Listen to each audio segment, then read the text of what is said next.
Okay, we got our test done yesterday, so it's time to move on to our next lesson. And today, we're going to work on, for the next week, we're going to work on context clues. So, has this ever happened to you? I'm sure it has. Sammy is reading. He comes to a word he doesn't understand. So, what should he do? Do you skip the word? Do you make it up? Or do you try and figure it out? What we're going to learn is some tools to how to figure out words we don't know. So what he should do is look for context clues. And there are 5 main types. We're going to talk about a few of those today. And we're going to practice. Okay, so the first thing you can do is the definition. Sometimes the author will define the word for you. It'll either be right in the sentence or maybe the sentence after, but they'll actually, like in their sentences, give you that definition. So here's an example. Martin is an avid stamp collector. So our underlined word is avid. We might not know what avid means. That's a big word. Maybe a new word. It's not big, but it's a new word. And then right after that sentence, so he says, Martin's an avid stamp collector. Avid is used to describe a person who's very interested in a particular activity. So right in that paragraph, he tells us that he or she tells us the definition of the word. Okay. So avid, we can infer, means somebody that's very interested in an activity. Our next one is a synonym. That's something I'm sure you've worked with before. I know we have in here a little bit, synonyms and antonyms. A synonym is just a word that means the same thing. And sometimes the author will use that synonym or restate the word in a simpler way. So they help explain that word to you. So Erica's an avid golfer. Her dad put a golf club in her hands when she was 3 years old, and she's been passionate about golf ever since. So they don't really tell us exactly the definition, but we can infer because they're right here.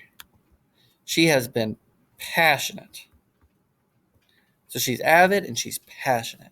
So that kind of means the same things, right? She put a club in her hands when she was 3 years old, so she's been doing it a long time. So can I assume avid means that she really likes it and she's done it for a long time? So that's how you would use that synonym clue.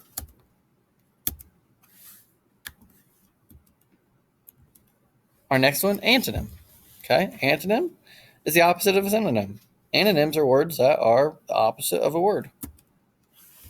So sometimes the author presents the opposite meaning somewhere nearby so that the words can be contrasted. Contrasted, remember, is just when you compare, you contrast, you talk about how they're different. Okay, so here's our example. Katie and Maggie both started taking violin lessons when they were 6 years old. Katie quit after 2 months of lessons, but Maggie has become an avid violinist in the past 3 years. So I can kind of use the antonym here.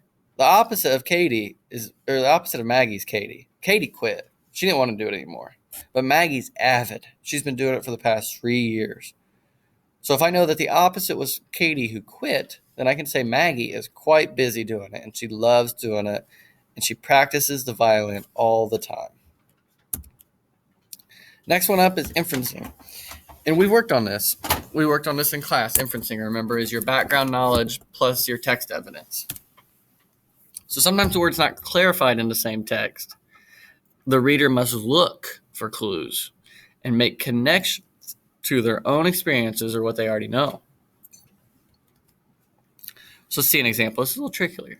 Clearly, Carter is an avid reader. Whenever I see him down the hall, he's reading his book while he's walking. So based on your background knowledge, we know that people don't read walking down the hall very often.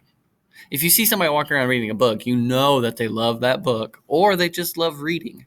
So we can kind of use that to help us understand that avid means they really love it. They do it all the time. Clearly, he can't stop.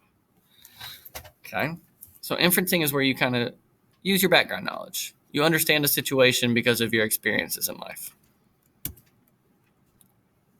So someone who reads while walking down the hall must love to read. I think an avid reader is someone who loves to read, kind of like I just said. And the very last one here is an example. Sometimes the author includes examples to explain the meaning of the word. Let's check out an example of this. Jackson is an avid basketball player.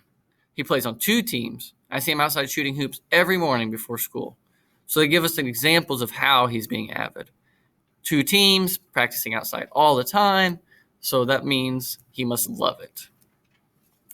So we're going to search for some more, and you're going to do this on your own in a little story. I got a story for you to read. And then in your small groups, you're going to work on some synonyms and antonyms. And you're going to do it with some Christmas words.